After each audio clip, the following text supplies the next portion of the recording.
Distance formula यहाँ से आपका स्टार्ट होता है coordinate geometry syllabus point of view से। डिस्टेंस फार्मूला वगैरह हम लोग क्लास 10th में भी पढ़े हुए हैं, फिर भी स्टार्टिंग से देखते हैं डेरिवेशन के साथ इसको। इस डिस्टेंस फार्मूले में हम लोगों को क्या पढ़ना है कि किसी भी दो पॉइंट का कोऑर्डिनेट सिस्टम में डिस्टेंस कैसे फाइंड किया जाता है। किसी भी प्लेन पर अगर दो पॉइंट हैं, ठीक है, प्लेन की बात ही अभी करेंगे हम लोग। किसी भी प्लेन पर अगर दो पॉइंट है तो उस दोनों पॉइंट के बीच की डिस्टेंस को फाइंड करने के लिए क्या अप्रोच यूज़ करेंगे।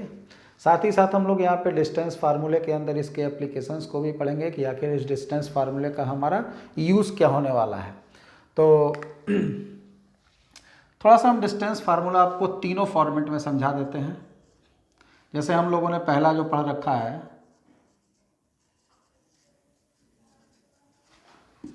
Rectangular system, coordinate system.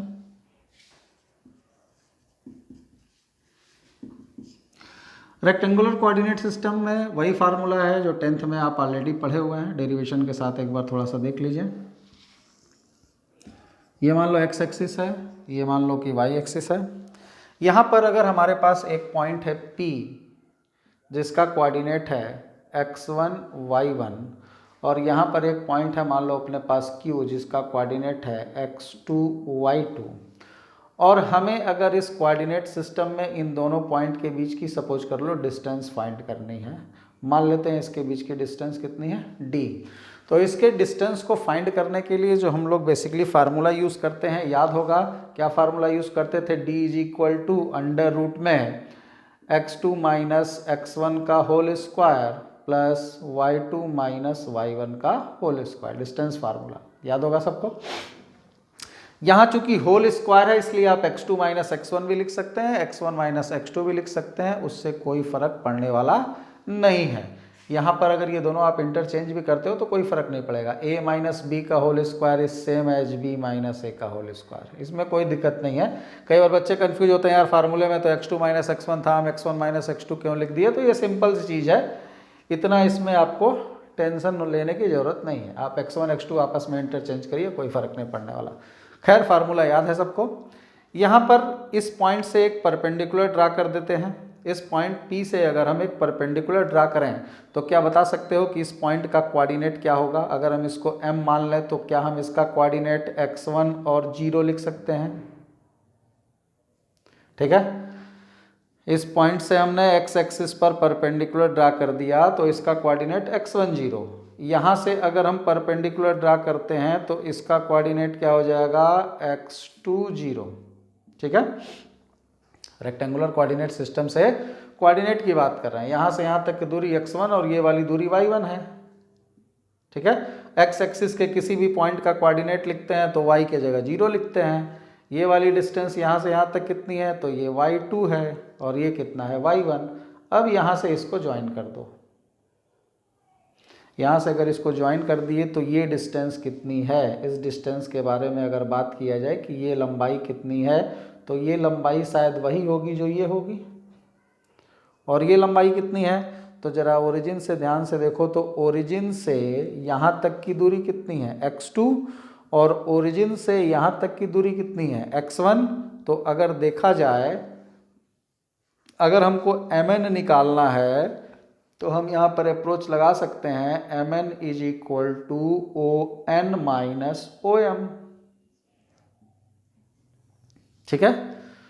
ON में से OM को माइनस कर देंगे तो ये कितना बचेगा, ये बचेगा x2 माइनस x1। ये पूरी लंबाई x2, ये लंबाई x1, तो x2 में से x1 निकाल दिया तो बचा x2 माइनस x1। तो ये लेंथ हो गई तुम्हारी x2 माइनस x1। ऐसे ही ये वाली अगर लेंथ की बात की जाए, ये वाले लेंथ की अगर बात की जाए तो ये वाली लेंथ कितनी है तो ये टोटल लंबाई यहाँ से लेकर के यहाँ तक की लंबाई कितनी है y2 है और ये y1 है। तो इस पूरे y2 में से ये वाली लंबाई जो y1 है उसको माइनस कर दिया जाए तो ये कितना बचेगा y2 माइनस y1 बचेगा। अब इस ट्रेंगल को जरा ध्यान से देखो, इसका नाम हम लोग थोड़ी देर के लिए R ले लेते हैं। तो यहाँ पर इन ट्रेंगल PQR ट्रेंगल में हम ये लिख सकते हैं पाइथागोरस से PQ square is equal to PR square plus Q R square, P R square कितना हो जाएगा x2 माइनस x1 का होल स्क्वायर, और क्यू आर कितना हो जाएगा, तो क्यू आर हो जाएगा y2 माइनस y1 का होल स्क्वायर। ये किसकी वैल्यू हो गई, पी क्यू स्क्वायर की वैल्यू हो गई। पी क्यू को ही हमने यहाँ क्या मान रखा है, डी मान रखा है, तो यहाँ पर हम लिख सकते हैं P Q is equal to D is equal to under root, square हटेगा तो अंडर रूट हो जाएगा x2 माइनस x1 का whole square plus y2 minus y1 का होल स्क्वायर। ये क्या हो गया, डिस्टेंस फार्मूला, जो कि हम लोग यहाँ पर लिखे हुए हैं। ये फार्मूला हम लोग क्लास 10 से पढ़ते आ रहे हैं। इस फार्मूले को स्टार बना दिया, याद रखिएगा, इस फार्मूले को याद रखना है आपको, ठीक है। किसी भी कोऑर्डिनेट सिस्टम में, रेक्टेंगुलर कोऑर्डिनेट सिस्टम में किसी भी दो पॉइंट के बीच की अगर हमको डिस्टेंस निकालनी है, तो उन दोनों पॉइंट का अगर कोऑर्डिनेट हमको पता है x1 y1 और x2 y2, तो दोनों के कोऑर्डिनेट को x1 y1 x2 y2 मानकर इस तरीके से फार्मूले में अप्लाई कर दिया जाता है, तो ये दोनों के बीच की डिस्टेंस दे देता है। इसी तरीके से अगर ये रेक्टेंगुलर सिस्टम में ना होकर के ऑब्लिक सिस्टम में होता,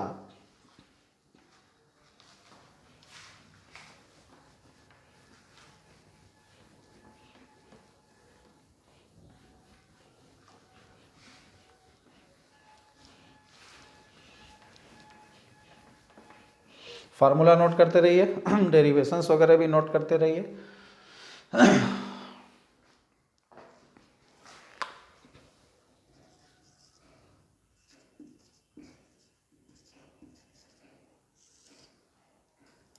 ऑब्लिक सिस्टम, थोड़ा सा रेक्टेंगुलर सिस्टम के बाद हम लोगों ने डिस्कस किया था ऑब्लिक सिस्टम, उसमें भी डिस्टेंस फार्मूले के बारे में थोड़ी सी चर्चा कर लेते हैं। पहले जैसा हमने बता रखा है कि आपको ऑब्लिक सिस्टम और पोलर कोऑर्डिनेट सिस्टम पढ़ना नहीं है, सिलेबस में आपके डायरेक्ट नहीं है।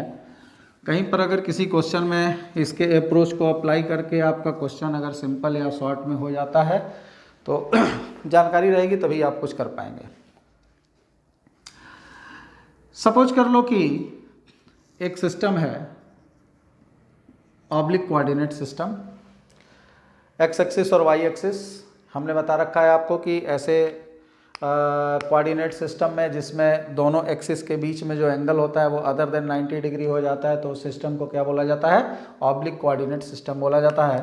इस ऑब्लिक कोऑर्डिनेट सिस्टम में सपोज कर लो कि अपने पास एक पॉइंट P दिया हुआ है जिसका कोऑर्डिनेट x1 और y1 है, एक पॉइंट Q दिया हुआ है जिसका कोऑर्डिनेट x2 और y2 है, और यहाँ पर हमको अगर इन दोनों के बीच की डिस्टेंस फाइंड करनी है, तो यहाँ पर इन दोनों के बीच की डिस्टेंस को फाइंड करने के लिए मान लो इसकी डिस्टेंस d है, पी क्यू यानी p और q के बीच की डिस्टेंस निकालनी है, जिसको हम pq भी लिख सकते हैं, d हमने सपोज किया है। तो क्या करते हैं, सपोज कर लो कि ऑब्लिक सिस्टम है, तो दोनों x और y के बीच में 90 के अलावा कोई एंगल होगा। क्या एंगल होगा वो आपको दिया रहेगा, ठीक है। ऑब्लिक सिस्टम में हमेशा आपको एक्सिस के बीच का एंगल दिया रहेगा। रेक्टेंगुलर कोऑर्डिनेट सिस्टम में तो फिक्स है भाई, वो तो 90 डिग्री होता है, वो तो चेंज होने का नहीं है। लेकिन ऑब्लिक कोऑर्डिनेट सिस्टम क्या होता है, जिसमें एक्स और वाई के बीच में 90 डिग्री के अलावा कोई एंगल बने, तो वो अलावा वाला एंगल आपको इन्फॉर्मेशन में दिया रहेगा कोऑर्डिनेट सिस्टम में। तो अब हम लोग क्या करेंगे, क्या बताए थे आपको, ऑब्लिक कोऑर्डिनेट सिस्टम में हमने बताया था कि इस पॉइंट तक अप्रोच करने का प्रोसेस क्या होता है। तो पहले हम लोग एक्स एक्सिस पर चलते हैं और फिर वाई के अलोंग चलते हैं, यहाँ पर भी एक्स एक्सिस के पे चल के फिर वाई के अलोंग चलते हैं। तो ये वाली जो डिस्टेंस होगी ये कितनी हो जाएगी, x1 0 होगी, और ये वाली जो डिस्टेंस होगी वो कितनी हो जाएगी, x2 और 0 होगी, ठीक है। क्लियर है यहाँ पे। तो अब यहाँ पर अगर हम इसको इस तरीके से आगे की तरफ बढ़ा दें,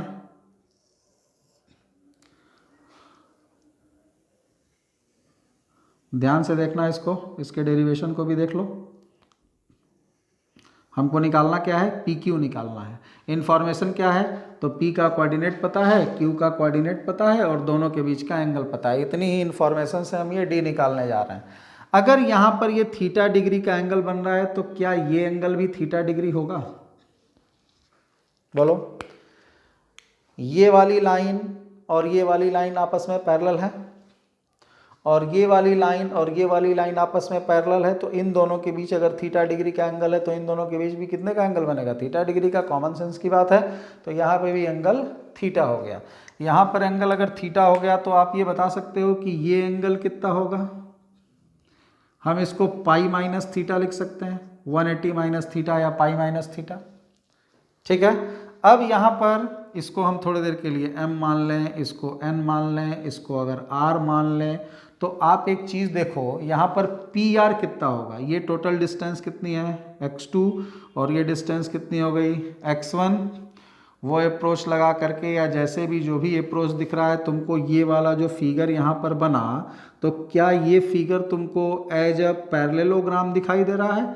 अगर ये फिगर एज अ पैरेललोग्राम दिखाई दे रहा है तो हम इसको यहाँ पर x2 माइनस x1 जरूर लिख सकते हैं, क्योंकि ये भी x2 माइनस x1 है। और ये पूरा का पूरा लेंथ कितना था y2 और ये लेंथ कितना है y1, तो ये अगर y1 है तो ये भी y1 है, क्योंकि ये पैरेललोग्राम जैसा ट्रीट हो रहा है। तो ये वाली लेंथ कितनी हो जाएगी, y2 माइनस y1 हो जाएगी।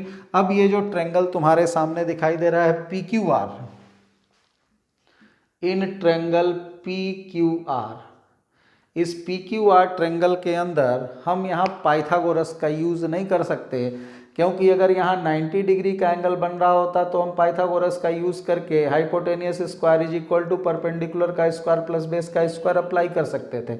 यहाँ जो ट्रेंगल बनेगा, यहाँ ये ट्रेंगल में पाई minus theta is a angle other than 90 degree है। तो किसी भी ट्रेंगल में अगर एक एंगल दो साइड पता हो, किसी भी ट्रेंगल में एक एंगल और दो साइड पता हो और तीसरी साइड अपने को फाइंड करनी हो, तो उस समय हम लोग कोसाइन रूल का यूज करते हैं।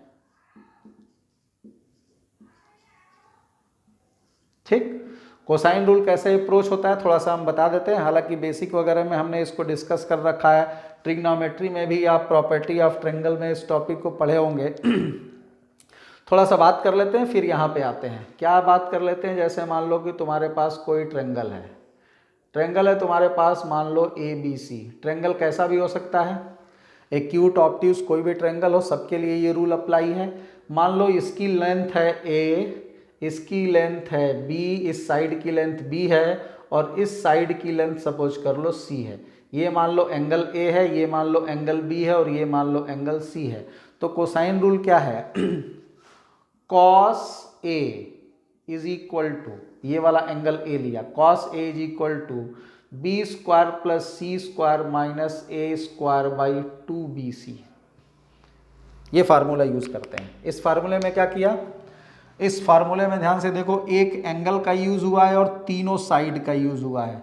ABC क्या है, इस ट्रेंगल की तीन साइड्स हैं, एक साइड A लेंथ की है, एक साइड B लेंथ की है, एक साइड C लेंथ की है, और यहाँ तीन एंगल में आपको एक एंगल का यूज किया गया है। तो एक चीज यहाँ पर देखो, सिमेट्री जो फार्मूले की है, जिससे फार्मूला आपका याद हो जाएगा आसानी से।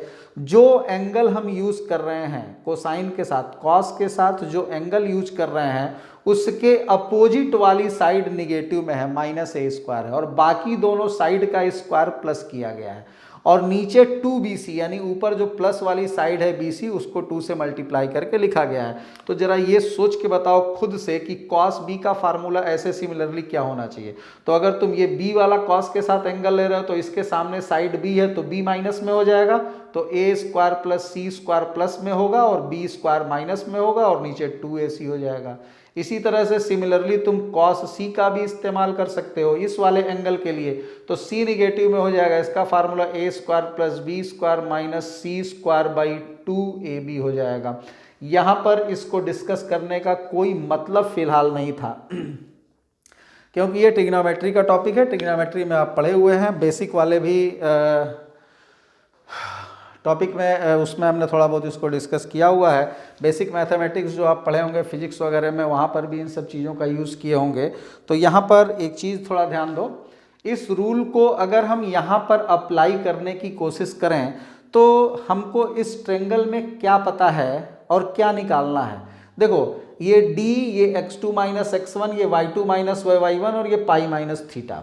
हमको क्या है, यहाँ पर तीन साइड और एक एंगल, तीन साइड और एक एंगल में एक रिलेशन निकला।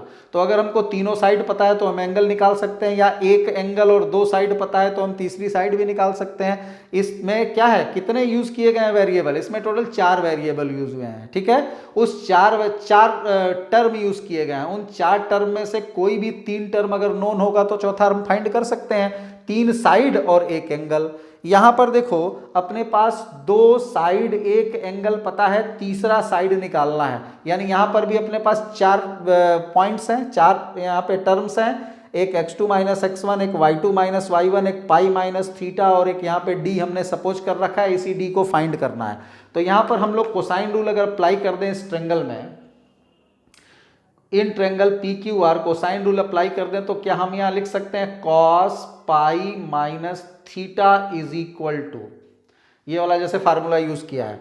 तो हमने अभी क्या देखा कि जो एंगल यूज करते हैं उसके सामने वाली साइड को माइनस में रखते हैं। तो यहां पे क्या हो जाएगा, x2 माइनस x1 का whole square plus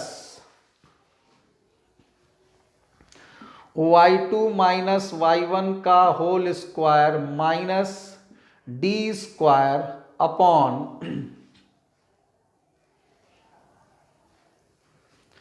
2x2 minus x1 और y2 माइनस y1, यही फार्मूला है।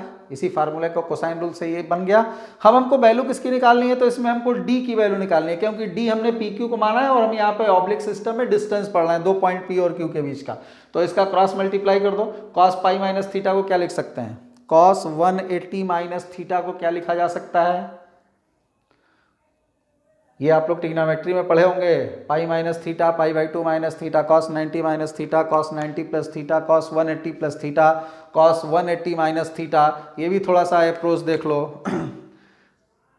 ट्रिग्नोमेट्री वाले वीडियो में जाकर के भी देख सकते हो, यहाँ भी थोड़ा सा बता देते हैं। पाई मतलब यहाँ पे पाई मिलता है 180, ठीक है। हमने आपको बताया था कि पाई 2 पाई इन सब चीज़ों का जब इस्तेमाल होता है तो ट्रिग्नोमेट्रिक फंक्शन चेंज नहीं होता है, और पाई बाई 2 और माइनस पाई बाई 2 यानी 3 पाई बाई 2 ये वाले एंगल जब यूज किए जाते हैं तो चेंज, क्या चेंज, पाई बाई 2 और 3 पाई बाई 2 पे जब भी एंगल का डिफरेंस लिया जाता है तो वहाँ पे साइन कॉस बन जाता है, कॉस साइन बन जाता है, टेन कॉट बन जाता है, कॉट टेन बन जाता है, सेक कोसेक बन जाता है, कोसेक सेक बन जाता है। ट्रिग्नोमेट्री में जा करके देखिएगा, इसको थोड़ा सा हम यहाँ पे बता दे रहे हैं। यहाँ पर इस वाले और इस वाले सिस्टम में पाई और 2 पाई पर, जैसे यहाँ पर पाई माइनस थीटा लिखा हुआ है, पाई प्लस थीटा लिखा हो सकता है, 2 पाई प्लस थीटा हो सकता है, 2 पाई माइनस थीटा हो सकता है। तो पाई या 2 पाई का अगर मल्टीपल यहाँ पर एंगल हो और उसके साथ प्लस या माइनस हो तो वहाँ पर कॉस अगर है तो कॉस ही रह जाएगा, साइन है तो साइन ही रह जाएगा, ठीक है। तो कॉस पाई माइनस थीटा को हम लोग क्या लिख सकते हैं, कॉस पाई माइनस थीटा को हम लोग कॉस थीटा लिखेंगे। लेकिन अब एक चीज और यहाँ पे ध्यान रखने की है, क्या ध्यान रखने की है कि cos pi minus theta cos तो रहेगा, कॉस तो कॉस ही रह जाएगा क्योंकि यहाँ पाई है। लेकिन अब यहाँ पर जरा देखो, पाई माइनस थीटा का मतलब क्या हुआ, ये पाई है और पाई माइनस थीटा मतलब पाई में से कुछ माइनस कर दिया गया। अब पाई में से कुछ माइनस किया गया तो ये एंगल किधर जाएगा, पाई में से कुछ माइनस मतलब ये इधर की तरफ अप्रोच करेगा, ठीक है, इधर की तरफ अप्रोच करेगा। मतलब पाई माइनस थीटा जो एंगल है ये किस क्वाड्रेंट की तरफ अप्रोच कर रहा है, तो ये सेकंड क्वाड्रेंट की तरफ अप्रोच कर रहा है। और कॉस जो होता है ये कॉस सेकंड क्वाड्रेंट में पॉजिटिव होता है कि निगेटिव होता है, जरा सोच के बताइए। ट्रिग्नोमेट्री से आप लोग ट्रिग्नोमेट्री में पढ़े हैं, add sugar to coffee. First quadrant में ए है, ऑल सभी पॉजिटिव हैं, सेकंड में साइन पॉजिटिव होता है, थर्ड में टेन पॉजिटिव होता है और फोर्थ में कॉस पॉजिटिव होता है। फर्स्ट क्वाड्रेंट में सारे के सारे ट्रिग्नोमेट्रिक फंक्शन पॉजिटिव होते हैं, सेकंड क्वाड्रेंट में साइन वाला पॉजिटिव होता है, साइन अगर पॉजिटिव होगा तो साइन की फैमिली का कोसेक वो भी पॉजिटिव होगा, थर्ड वाले में टेन और कॉट पॉजिटिव होते हैं और फोर्थ वाले में कॉस और सेक पॉजिटिव होगा। कॉस अगर पॉजिटिव है तो सेक पॉजिटिव होगा ही होगा, ये कॉमन सेंस की बात है, because cos is equal to 1/sec, cos theta को 1/sec थीटा कहते हैं। और अगर x पॉजिटिव है तो 1/x भी पॉजिटिव होगा, y पॉजिटिव है तो 1/y भी पॉजिटिव होगा। तो साइन पॉजिटिव है तो कोसेक भी पॉजिटिव होगा, टेन पॉजिटिव है तो कॉट पॉजिटिव होगा, कॉस पॉजिटिव है तो सेक पॉजिटिव होगा। तो यहां पर साइन और कोसेक पॉजिटिव होते हैं, बाकी सब निगेटिव होते हैं, यानी कॉस यहां पर निगेटिव होगा, टेन भी यहां निगेटिव होगा, कॉट भी यहां निगेटिव होगा। तो ये जो कॉस है पाई माइनस थीटा, तो पाई minus theta angle second quadrant में अप्रोच करने के कारण ये निगेटिव हो जाएगा। तो यहां पर हमको जो वैल्यू मिलेगी वो किस में लिखेंगे, माइनस कॉस थीटा लिखेंगे। तो cos pi minus theta can be written as minus cos theta. और अब यहां पर जो हमारी वैल्यू है ये क्या हो गई, x2 माइनस x1 का whole square plus y2 minus y1 का whole square minus D square upon 2x2 minus x1 और y2 माइनस y1। इसका क्रॉस मल्टीप्लाई कर देते हैं तो -2x2 minus x1 y2 minus y1 cos theta is equal to x2 minus x1 का whole square plus y2 minus y1 का whole square minus D square. हमको value किसकी निकालनी है, तो हमको d की वैल्यू निकालनी है, यही d फाइंड करना है डिस्टेंस फार्मूले में। तो अगर हमको ये d फाइंड करना है तो हम इस d स्क्वायर को उधर लेते जाएं और इस सिस्टम को इधर लेते आए, तो ये हो जाएगा d square is equal to x2 minus x1 का whole square plus y2 minus y1 का whole square plus 2x2 minus x1 y2 minus y1 cos theta. ठीक है, अब यहां से हमको d निकालना है, तो ये स्क्वायर यहां हटाएंगे और स्क्वायर हटाएंगे तो यहां पे क्या लग जाएगा, अंडर रूट लग जाएगा। और ये d किसकी वैल्यू है, तो ये PQ की वैल्यू है, P और Q के बीच की डिस्टेंस है। तो यहां पर P और Q के बीच की डिस्टेंस क्या हो गई, अंडर रूट में x2 माइनस x1 का whole square plus y2 minus y1 का whole square plus 2x2 minus x1 y2 minus y1 cos theta. अब यहां पर x1 y1 और x2 y2 तो पहचान रहे हो, इन दोनों पॉइंट का कोऑर्डिनेट है P और Q का। और यहां पर थीटा क्या है, तो थीटा इस ऑब्लिक कोऑर्डिनेट सिस्टम में x एक्सिस और y एक्सिस के बीच जो एंगल है उन दोनों के बीच के एंगल को यहां पर यूज किया गया है। तो ये फार्मूला है, ये भी डिस्टेंस फार्मूला है, बट ये distance formula rectangular coordinate system का डिस्टेंस फार्मूला नहीं है, ये ऑब्लिक कोऑर्डिनेट सिस्टम का डिस्टेंस फार्मूला है। थोड़ा सा सोच के देखो, अगर मान लो कि ये सिस्टम जो ऑब्लिक कोऑर्डिनेट सिस्टम है, अगर इस थीटा के प्लेस पर 90 लिख दिया जाए, ये थीटा मान लो 90 डिग्री हो जाए, तो ये ऑब्लिक कोऑर्डिनेट सिस्टम कौन सा सिस्टम बन जाएगा, रेक्टेंगुलर कोऑर्डिनेट सिस्टम बन जाएगा। इसी फार्मूले में अगर हम यहाँ थीटा के जगह 90 पुट कर देते हैं, 90 डिग्री बन जाने के बाद, तो यहाँ 90 डिग्री अगर पुट कर दिया जाए तो ये cos 90 की वैल्यू कितनी होती है, 0 होती है। तो cos 90 की वैल्यू अगर 0 हो गई तो ये पूरा का पूरा सिस्टम यहाँ से रिमूव हो जाएगा और बचेगा क्या, केवल इतना ही पोर्शन यहाँ पर बचेगा। तो जरा देखो, रेक्टेंगुलर कोऑर्डिनेट सिस्टम में जो डिस्टेंस फार्मूला था वो यही होता था, x2 माइनस x1 का whole square plus y2 minus y1 का होल स्क्वायर। तो ऑब्लिक कोऑर्डिनेट सिस्टम में किसी भी दो पॉइंट के बीच की डिस्टेंस निकालने के लिए ये रूल होता है। जैसे एक छोटा सा एग्जांपल लेकर के हम लोग इसको करके फिर आगे बढ़ते हैं। बार बार हम बोल रहे हैं कि आपको बेसिकली पढ़ना तो रेक्टेंगुलर सिस्टम ही है, सारा का सारा conic section, circle, straight line, जितना भी हम लोग इसमें पढ़ेंगे, पैराबोला, एलिप्स, हाइपरबोला, उन सारी चीज़ों को हम लोग बेसिकली पढ़ेंगे किस कोऑर्डिनेट पर, रेक्टेंगुलर कोऑर्डिनेट सिस्टम पे। थोड़ा बहुत इसके बारे में बता दिया जा रहा है, जानकारी रखिए। एक एग्जाम्पल लेते हैं, मान लो तुमसे अगर बोल दिया जाए, छोटा सा एक एग्जाम्पल लेते हैं, केवल फार्मूले में वैल्यू को प्लॉट करके और निकाल लेंगे। जैसे बोल दिया जाए कि find the distance between points 2, 5 and -1, 3 if axis of that plane inclined at the angle 60 degree. करा कि ये दो पॉइंट हैं 25 और -13, इन दोनों के बीच की हमको डिस्टेंस निकालनी है। केवल यहीं तक रुक गया होता तो इसका मतलब है कि डिस्टेंस निकालना है, मतलब ये क्वेश्चन किसका है, रेक्टेंगुलर कोऑर्डिनेट सिस्टम का क्वेश्चन है। बट यहाँ पर एक चीज कह दिया कि ये जो डिस्टेंस तुम निकालने जा रहे हो 25 और -13 का, ये उस प्लेन में है दोनों पॉइंट जिस प्लेन के एक्सिस 60 डिग्री पर इंक्लाइंड है। मतलब यहां पर जो एक्सिस है उनके बीच का एंगल 60 डिग्री है।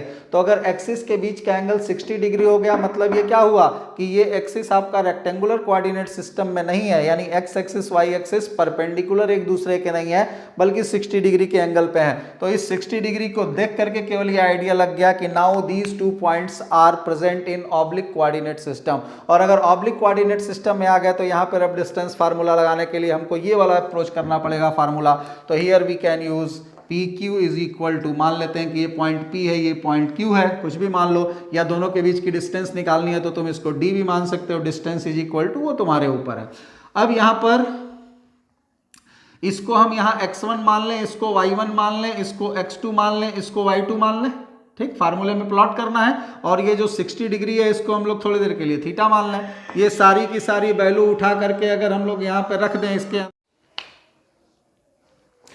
तो यहाँ पे ये फार्मूले में पुट करेंगे तो क्या लिखेंगे उस फार्मूले में, x2 माइनस x1 मतलब -1 -2 का होल स्क्वायर, ठीक है, प्लस उस फार्मूले में वैल्यू पुट करते जाओ, प्लस y2 माइनस y1 मतलब क्या हो गया 3 - 5 का होल स्क्वायर, और फिर plus 2 times x2 minus x1 मतलब -1 -2, y2 माइनस y1 मतलब 3 - 5, और cos थीटा यानी 60 डिग्री। सारी वैल्यू उठा करके इस फार्मूले में पुट कर दी हमने।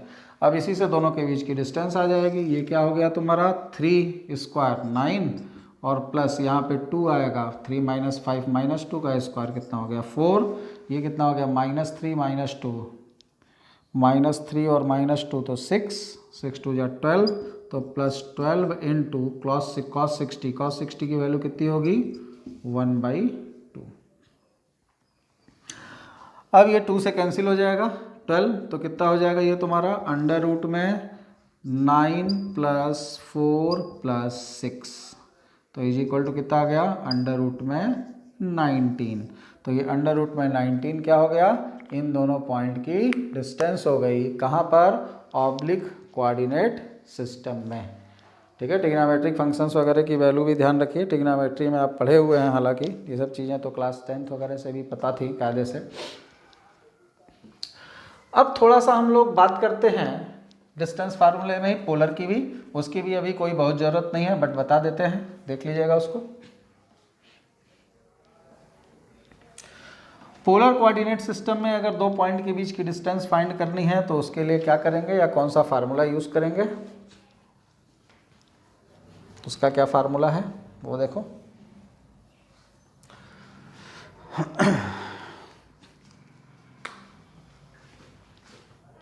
तीसरा है पोलर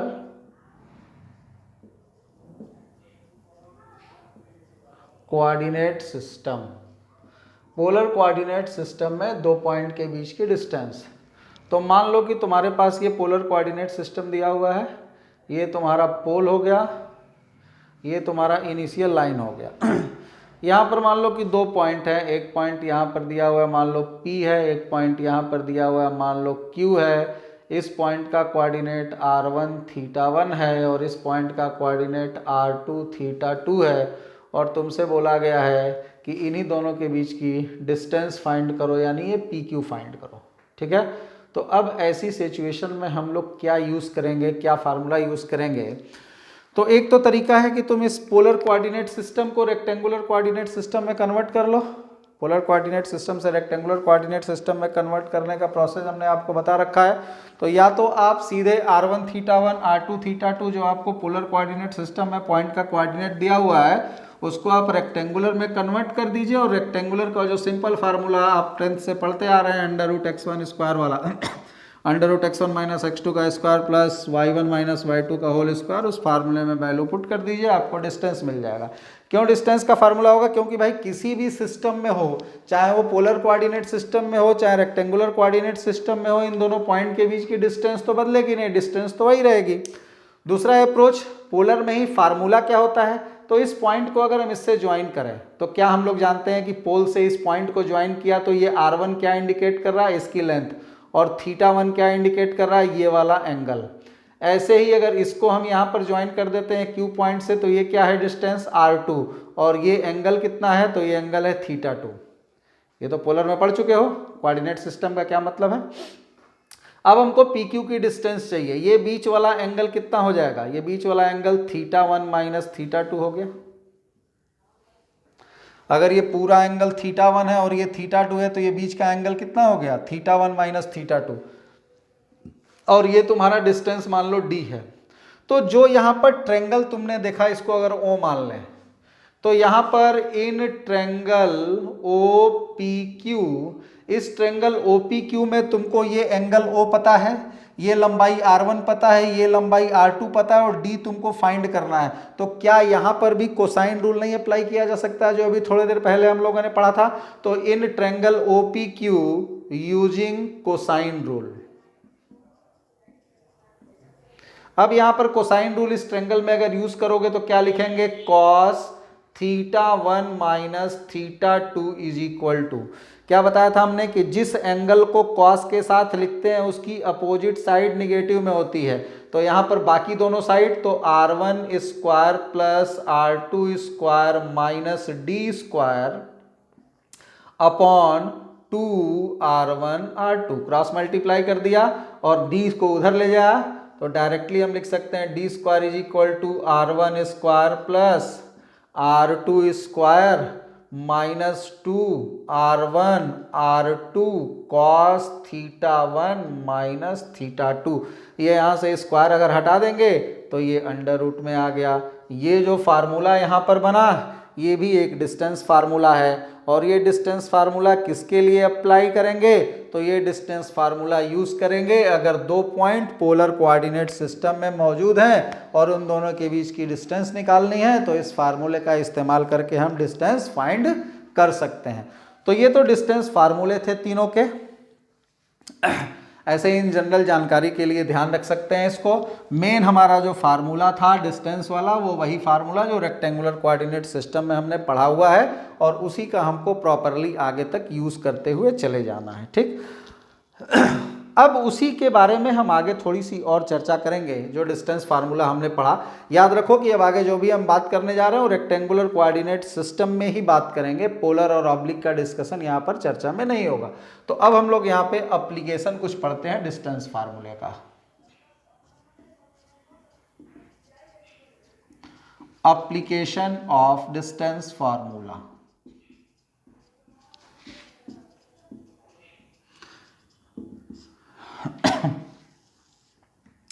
डिस्टेंस फार्मूले का क्या एप्लीकेशन है, कहाँ पर यूज़ करेंगे, कैसे अप्रोच करेंगे, तो जहाँ पर भी दो पॉइंट के बीच की डिस्टेंस की बात करेगा कोऑर्डिनेट सिस्टम में, कोऑर्डिनेट अगर उन दोनों पॉइंट्स का पता होगा तो हम डिस्टेंस फार्मूले का यूज़ कर लेंगे। बाकी यहाँ पर इन जनरल जो जो यूजेज हैं थोड़ा बहुत वहाँ पर अब देखिए, जैसे कोलिनियरिटी में हम लोग इसका यूज़ करते हैं।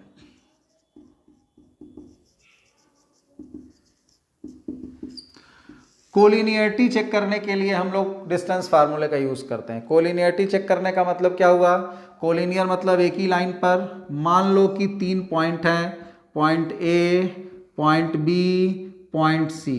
ठीक, इसका कोऑर्डिनेट x1 y1 है, इसका कोऑर्डिनेट मान लो x2 y2 है, इसका कोऑर्डिनेट मान लो x3 y3 है, और ये 3 पॉइंट जो ए बी सी दिए हुए हैं, ये तीनों का कोऑर्डिनेट तुम्हें पता है, और तीनों का कोऑर्डिनेट अगर तुमको पता है और चेक करना है कि क्या ये तीनों पॉइंट कोलिनियर हैं, क्या ये तीनों पॉइंट एक ही लाइन पर हैं, तो कोऑर्डिनेट देख करके तो तुम जान नहीं पाओगे कि ये तीनों एक ही लाइन पर हैं या नहीं है। तो ऐसी सिचुएशन में हम लोग क्या करते हैं, कोलिनियरिटी चेक करने के लिए कि ये तीनों पॉइंट एक ही लाइन में है या नहीं, यूज करते हैं डिस्टेंस फार्मूला।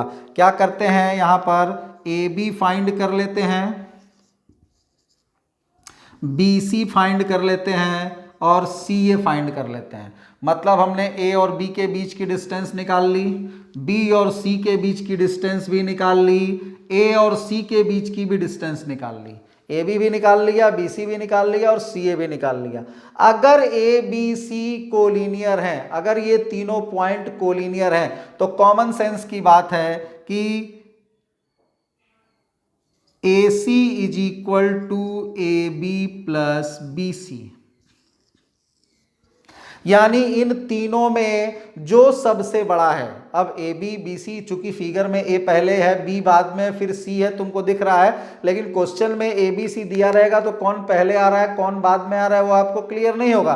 तो ऐसे समझो, इन तीनों में जो सबसे बड़ा है उसकी वैल्यू अगर बाकी दोनों छोटे वालों के सम के बराबर हो गई तो पॉइंट कोलिनियर हो गए।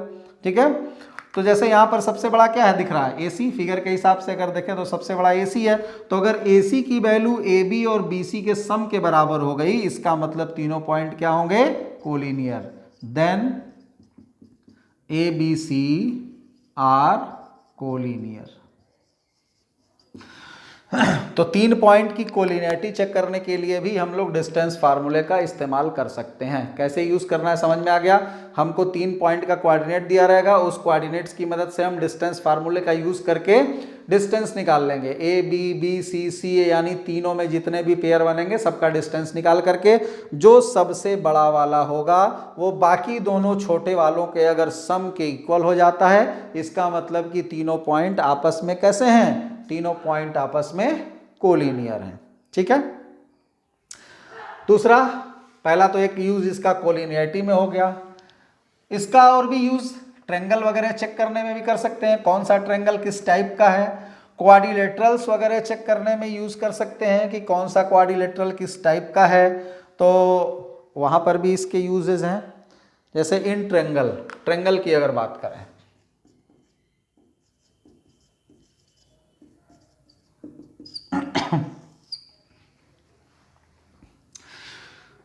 ट्रेंगल में किस तरीके से इसको ट्रीट करेंगे। मान लो कोई ट्रेंगल है, ट्रेंगल क्या है, ए बी सी। उस ट्रेंगल में मान लो इसका वर्टेक्स का कोऑर्डिनेट x1 y1 दिया हुआ है, इसके वर्टेक्स का कोऑर्डिनेट x2 y2 दिया हुआ है, इसके वर्टेक्स का कोऑर्डिनेट x3 y3 दिया हुआ है, और तुमसे बोल रहा है कि ये ट्रेंगल किस टाइप का ट्रेंगल है।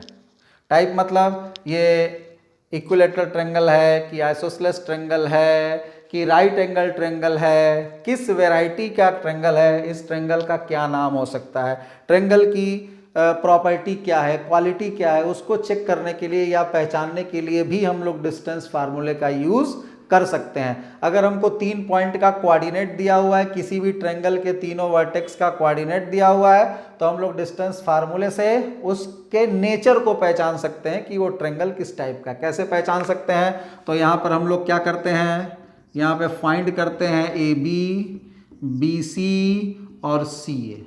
सबसे पहले स्टेप में क्या करते हैं, ए बी, ये सब चीज़ें 10th में आप पढ़े हुए हैं, जल्दी जल्दी देख लो एक बार। ए बी बी सी और सी ए ये फाइंड कर लेते हैं। अब मान लो कि अगर तुम्हारा ए बी बी सी और सी ए तीनों आपस में इक्वल हो जाता है, तो बोलते हैं then triangle will be equilateral.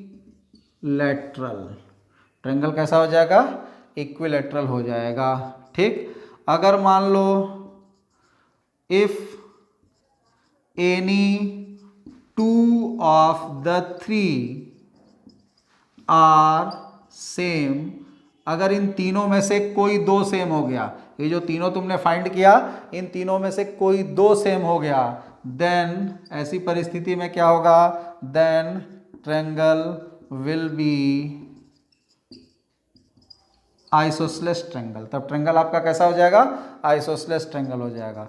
अगर मान लो a b not equal to b c not equal to c a, तीनों में कोई आपस में इक्वल नहीं है, तो क्या हो जाएगा, देन स्केलन ट्रेंगल। तब ट्रेंगल स्केलन हो जाएगा। अगर मान लो if square of greatest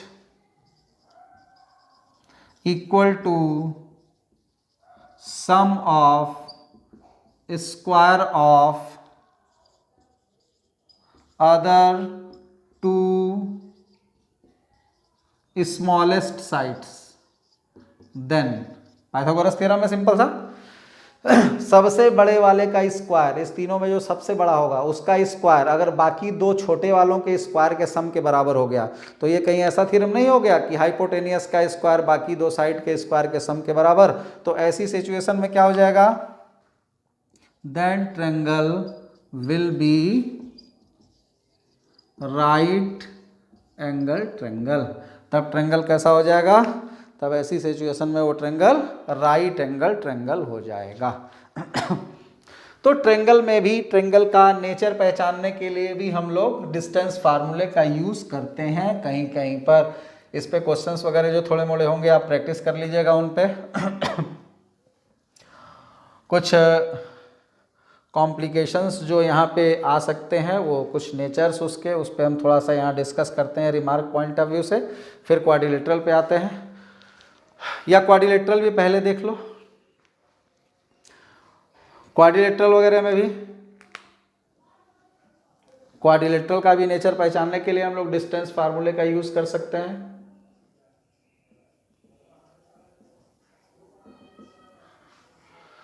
quadrilateral में मान लो कि तुमको 4 पॉइंट दे दिया, जरूरी नहीं है कि फिगर ऐसा ही बनेगा, ये तो हम ऐसे ही बना दिए। मान लो कि ABCD 4 पॉइंट दे दिया, ठीक है। यहाँ पर क्या करेंगे, find AB BC CD DA AC BD, ठीक। जैसे वहां पे क्या फाइंड किए थे, AB BC CA, AB BC और CA तीनों फाइंड किए थे, तो उससे हमको क्या मिल गया था, ट्रायंगल का नेचर। अगर ये तीनों की लंबाई बराबर आ जाती है तो इक्विलेटरल, कोई दो आपस में बराबर हो जाता है तो आइसोसेलेस, तीनों बराबर नहीं है, कोई भी रूल नहीं अप्लाई हो रहा है तो हम बोल सकते हैं स्केलेन, और सबसे बड़े वाले का स्क्वायर बाकी दोनों छोटे वाले के स्क्वायर के सम के बराबर आता है तो राइट एंगल ट्रायंगल। ऐसे ही क्वाड्रिलेटरल में अगर चेक करना है तो क्वाड्रिलेटरल में क्या करेंगे हम लोग, AB निकालेंगे, BC निकालेंगे, CD निकालेंगे, DA निकालेंगे, चारों फाइंड करेंगे, ठीक है। और ये चारों फाइंड करने के साथ साथ हम लोग AC और BD भी फाइंड कर लेंगे, ये भी फाइंड करेंगे, AC और BD भी फाइंड करेंगे, ठीक। अगर मान लो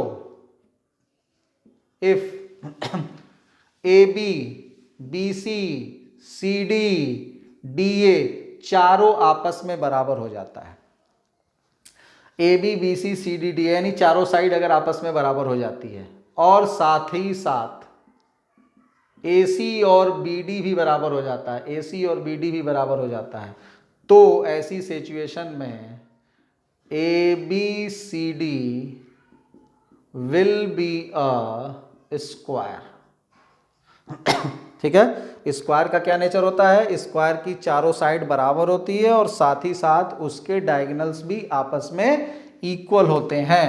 ऐसे ही अगर मान लो कि AB BC CD DA equal हो जाता है और AC और BD आपस में बराबर नहीं होता, यानी चारों साइड तो बराबर हैं लेकिन डायगोनल आपस में इक्वल नहीं है, तो ऐसी सिचुएशन में हमारा जो क्वाड्रिलेटरल है वो क्या हो जाएगा, रोम्बस हो जाएगा, ठीक। ये सारी बातें छोटी छोटी आप पहले से जान रहे हो। मान लो अपोजिट साइड अगर इक्वल हो जाए, अगर मान लो AB किसके बराबर हो जाए, CD के बराबर हो जाए, और आपका BC जो है वो DA के बराबर हो जाए, और AC BD भी आपस में बराबर हो जाए, ठीक है। यानी ये वाली साइड इसके बराबर हो गई, ये वाली साइड इसके बराबर हो गई, और ये दोनों डायगोनल भी आपस में इक्वल हो गए, तो ऐसी सिचुएशन में देन ABCD विल बी क्या होगा, रेक्टेंगल, रेक्टेंगल होगा, ठीक। अगर मान लो कि तुम्हारा ABCD के बराबर है, ठीक है, BC DA के बराबर है, ये भी ठीक है, और मान लो तुम्हारा AC not equal to BD हो जाए, AC और BD आपस में बराबर न हो, तो ऐसी सिचुएशन में क्या हो जाएगा, देन पैरेललोग्राम, तब क्या होगा, पैरेललोग्राम बन जाएगा, ठीक है। तो इन सब तरीके से आप और भी इसमें बहुत सारे रूल अप्लाइड हैं जो आप यूज़ कर सकते हो। इन्हीं समों का इस्तेमाल करके आप क्वाड्रिलेटरल पहचान सकते हो, आप ट्रायंगल पहचान सकते हो, आप कोलिनियरिटी चेक कर सकते हो। तो यही सब यूज़ है इन जनरल डिस्टेंस फार्मूले का, जो अभी हम लोग थोड़ी देर पहले डिस्टेंस फार्मूला पढ़े। नेचर आप कैसे पहचानेंगे कि कोई सा क्वाड्रिलेटरल किस टाइप का है, कोई ट्रायंगल किस टाइप का है, कोई 3 पॉइंट कोलिनियर है या नहीं है, तो ऐसी सब जगहों पर आप डिस्टेंस फार्मूले का यूज़ करते हैं। और जनरली किसी भी 2 पॉइंट के बीच की डिस्टेंस निकालने के लिए डिस्टेंस फार्मूले का यूज़ किया जाता है। अब हम लोग थोड़ा सा बात करते हैं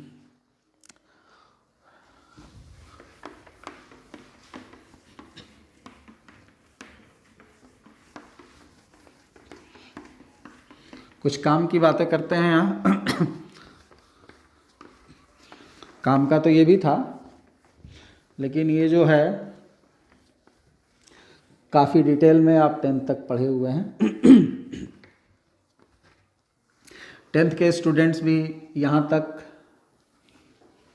1 आध 2 लेक्चर 3 लेक्चर वीडियो देख सकते हैं। उसके बाद फिर उनको प्रॉब्लम आनी शुरू होगी, या ये कह लो कि काम का नहीं है, बट अभी इसको किया जा सकता है। अब कुछ देखो रिमार्क।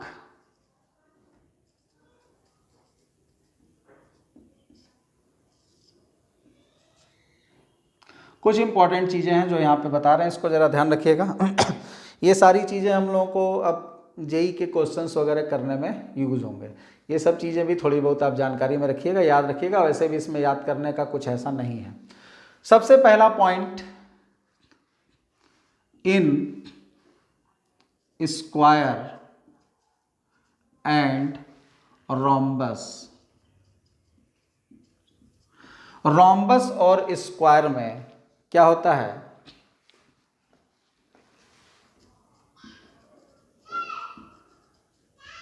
डायगोनल्स आर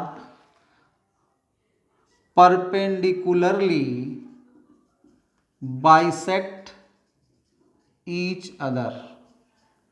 जो डायगोनल्स होते हैं वो एक दूसरे को परपेंडिकुलरली बाइसेक्ट करते हैं, यानी रोम्बस में और स्क्वायर में और रोम्बस में जो डायगोनल होते हैं AC और BD, चाहे वो बराबर हो या बराबर न हो, ये एक दूसरे के परपेंडिकुलर होते हैं। ठीक है, diagonals of square and diagonals of rhombus are perpendicular to each other, एक दूसरे के परपेंडिकुलर होते हैं। And bisect also to each other, और एक दूसरे को बाइसेक्ट करते हैं। बाइसेक्ट करने का क्या मतलब हुआ कि मान लो कि ये कोई रोम्बस है अगर,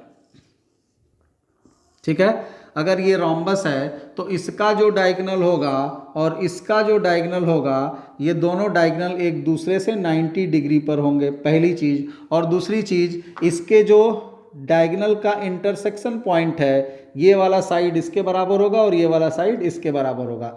मतलब डायगोनल्स का इंटरसेक्शन पॉइंट डायगोनल को 2 इक्वल पार्ट में डिवाइड करेगा। वही हमने यहाँ पर लिखा कि diagonals are perpendicularly bisect each other, एक दूसरे को बाइसेक्ट करते हैं। बाइसेक्ट मतलब 2 इक्वल पार्ट में डिवाइड करते हैं, और साथ ही साथ परपेंडिकुलर भी होते हैं। ये स्क्वायर में भी होता है और रोम्बस में भी होता है। ठीक है, ऐसे ही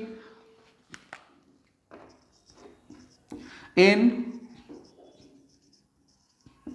रेक्टेंगल एंड पैरेललोग्राम, रेक्टेंगल और पैरेललोग्राम में क्या होता है? Diagonals are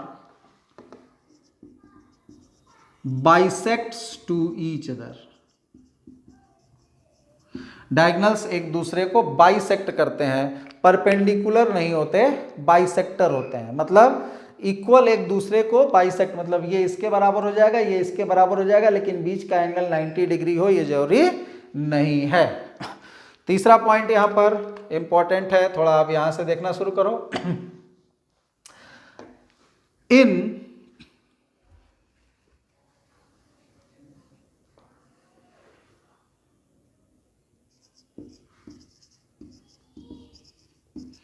equilateral triangle, if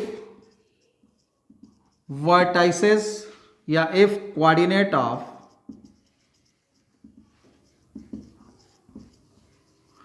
two vertices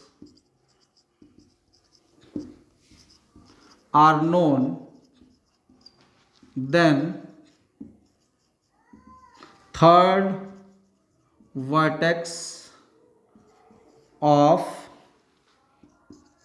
that equilateral triangle will be।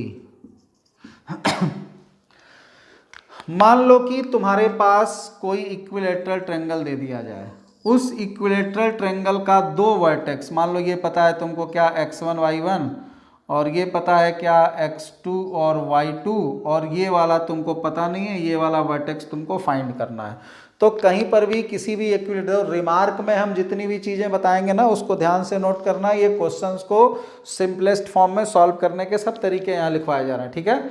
तो मान लो कि अगर किसी इक्विलेटरल ट्रायंगल में दो वर्टेक्स तुमको पता है x1 y1 और x2 y2 और तीसरा वर्टेक्स तुमको फाइंड करना है, तो प्रोसेस क्या है, प्रोसेस से अगर जाओगे तो ये क्वेश्चन मिनिमम तुम्हारा 5 से 7 मिनट खाएगा, मिनिमम 5 मिनट तो कहीं नहीं गया, वो खाएगा ही खाएगा। यहाँ पॉइंट सपोज करोगे, ये डिस्टेंस ये डिस्टेंस ये डिस्टेंस आपस में बराबर करके फिर इक्वेशन सॉल्व करोगे, प्रोसेस वही है, बट डायरेक्ट आप फार्मूला अगर ध्यान में रखते हो इन सब चीज़ों में तो आप क्वेश्चन में डायरेक्ट थर्ड वर्टेक्स फाइंड कर सकते हो।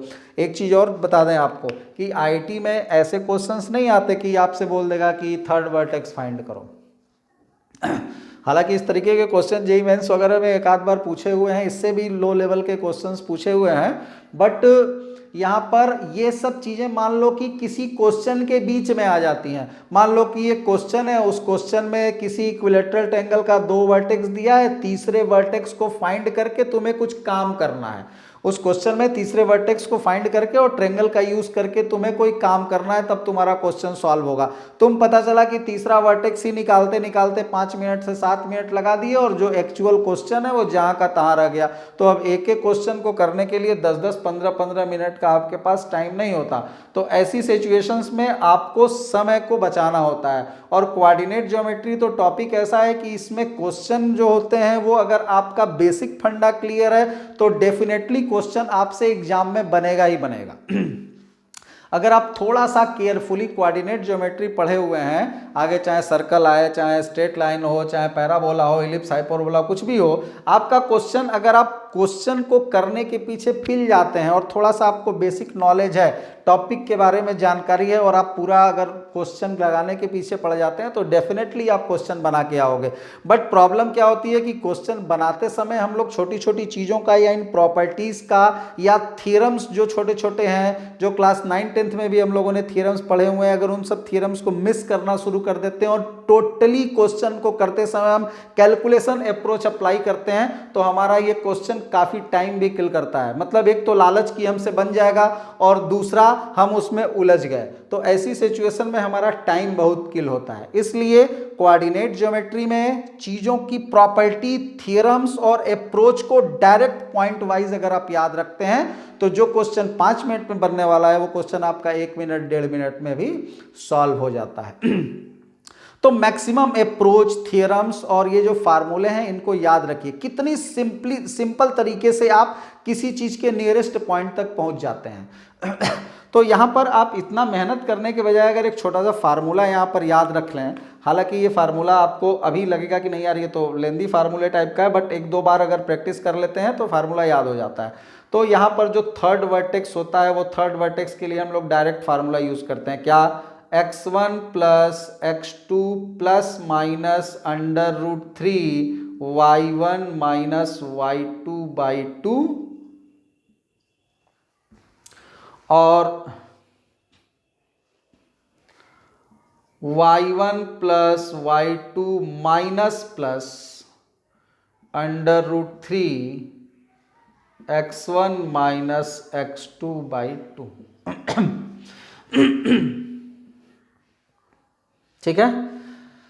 अगर किसी भी इक्विलेटरल ट्रायंगल में उस ट्रायंगल के 2 वर्टेक्स पता है और तीसरा वर्टेक्स तुमको फाइंड करना है तो आप ये जो फार्मूला हमने यहाँ पर लिखा है इसका यूज करके तीसरा वाला पॉइंट फाइंड कर सकते हैं। जैसे अभी तो ये फार्मूला आपको लग रहा है क्या ये √3, क्या y1, क्या y2, क्या प्लस माइनस, क्या माइनस प्लस, तो ये अभी फार्मूला आपको इस इनिशियल स्टेज पर थोड़ा सा ट्रबल जरूर करेगा, थोड़ा ऊट पटांग टाइप का जरूर फील हो रहा होगा, बट वो जो मेथड है कि इस पॉइंट को हम कुछ मान करके और डिस्टेंस इक्वल करके और इक्वेशन बना करके इसको सॉल्व करें, उससे इजी गोइंग है ये, उससे जल्दी सॉल्व हो जाएगा। एक दो क्वेश्चन में प्रैक्टिस करोगे फार्मूला याद हो जाएगा। बाकी आपकी इच्छा अगर है, नहीं हम तो सपोज करेंगे इसको और ये डिस्टेंस ये डिस्टेंस ये डिस्टेंस बराबर करके इक्वेशन बना करके इक्वेशन सॉल्व करके करेंगे, आप जा सकते हैं उस मेथड से भी कोई प्रॉब्लम नहीं है। जैसे मान लो अब हम यहां पर एक क्वेश्चन लेते हैं सिंपल।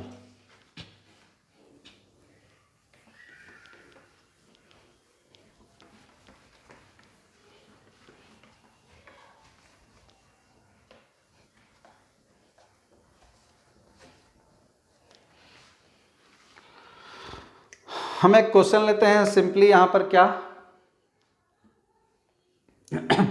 कि find the third vertex of equilateral triangle if two of the vertices are a0 and minus a0। मान लो कह दिया कि आपके पास किसी इक्विलेटरल ट्रायंगल में दो वर्टेक्स ट्रायंगल के a0 माइनस a0 पता है और तीसरा वाला वर्टेक्स फाइंड करना है, फाइंड करो।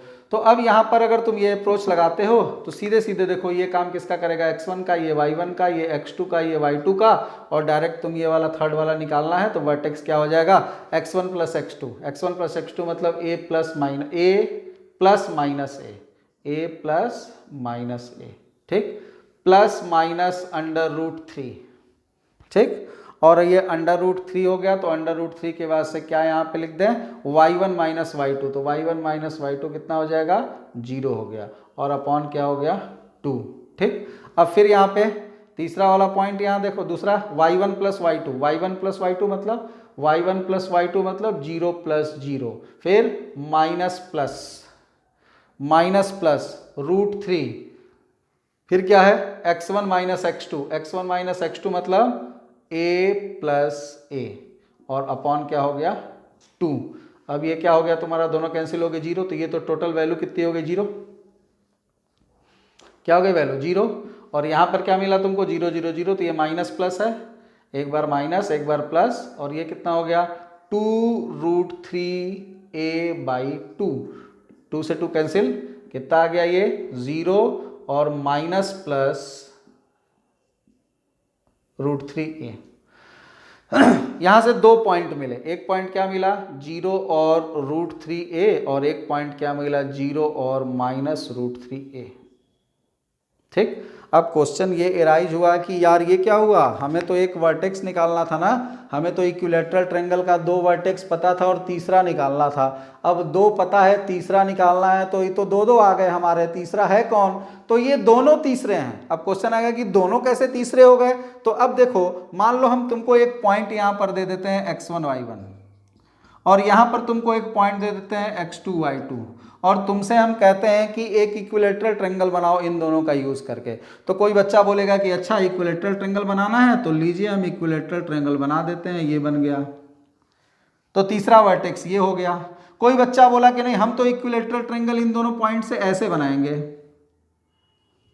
कैसे, तो ये सर इक्विलेटरल ट्रायंगल का एक साइड हो गया और हम ऐसे बना देते हैं, ये लो ये तीसरा वर्टेक्स यहाँ चला आया।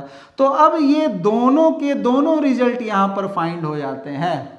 यहाँ इस मेथड से अगर कोई बच्चा इस दोनों पॉइंट का यूज करके इक्विलेटरल ट्रायंगल ऐसे बनाता है तो उसका वर्टेक्स भी आ गया, और ऐसे बनाता है तो उसका वर्टेक्स भी आ गया। इसीलिए इस सिस्टम में आपको जो रिजल्ट मिलेगा ना, वो एक रिजल्ट नहीं मिलेगा, दो रिजल्ट मिलेगा। इसीलिए यहाँ पर प्लस माइनस और माइनस प्लस लिखा हुआ है, ठीक है, क्योंकि यहां पर दो कोऑर्डिनेट आएंगे। दो कोऑर्डिनेट क्यों आ रहे हैं, क्योंकि किसी एक लाइन का इस्तेमाल करके आप दो इक्विलेटरल ट्रायंगल बना सकते हैं, एक इस तरीके से और एक इस तरीके से। तो तीसरा वर्टेक्स, अगर दो वर्टेक्स ये दोनों है तो तीसरा ये भी हो सकता है और तीसरा ये भी हो सकता है, तो ये भी रिजल्ट सही है और ये भी रिजल्ट सही है, तो ये और ये दोनों रिजल्ट यहां पर सही होंगे। अब इसी क्वेश्चन को अगर तुम जनरल मेथड से करना चाहते हो तो जनरल मेथड से अगर करना चाहते हो तो कितना मेहनत तुमको करना पड़ेगा, तो सीधे सीधे रिजल्ट आ गया।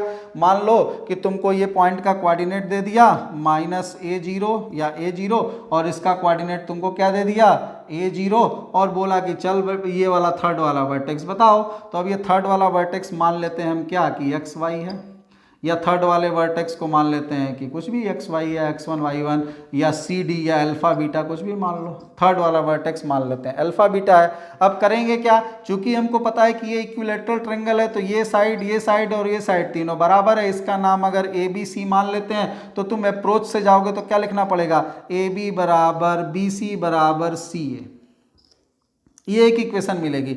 अब AB बराबर BC सॉल्व करेंगे, BC बराबर AC सॉल्व करेंगे, इक्वेशन लिख लिख करके सॉल्व करेंगे, तब जा करके अल्फा और बीटा की यहाँ पर वैल्यू मिलेगी इक्वेशन से और तब हमको वो रिजल्ट मिलेगा। और यहाँ पर अपने पास इतना टाइम नहीं होता एग्जाम में कि यहाँ बैठ करके रिसर्च किया जाए, तो डायरेक्ट इस फार्मूले को याद रखने से आपका काफ़ी समय यहाँ पर बचेगा। और जहाँ तक फार्मूले के क्रिटिकल होने की बात है तो आपको ज़रूर क्रिटिकल हो सकता है, अभी फर्स्ट टाइम देखने पर लग रहा हो। हमने भी जब इस फार्मूले को डिराइव किया था या जब देखा था पहले तो हमको भी एक उटपटांग टाइप की फीलिंग आई थी, बट धीरे धीरे लिखते लिखते ये फार्मूला ऐसा सेट हो जाएगा कि इजी गोइंग हो जाएगा। और इसी बिहाफ पर अभी आगे और भी फार्मूले चूंकि हम लोग यूज़ करेंगे, इसी सेम पैटर्न पे और भी फार्मूले लिखेंगे, तो ये 1-2 क्लास के बाद से आपको लगने लगा नहीं यार ये फार्मूला तो स्मूथ है, सही है। तो यहाँ तक हम लोग इसके रिमार्क को रोकते हैं। अब नेक्स्ट क्लास में भी फिर हम लोग रिमार्क को ही आगे बढ़ाएंगे और 4th रिमार्क से यहाँ पर अगली जो वीडियो होगी वो इसी रिमार्क के बाद रिमार्क नंबर 4 से आगे की ओर बढ़ेगी। ठीक है, थैंक यू।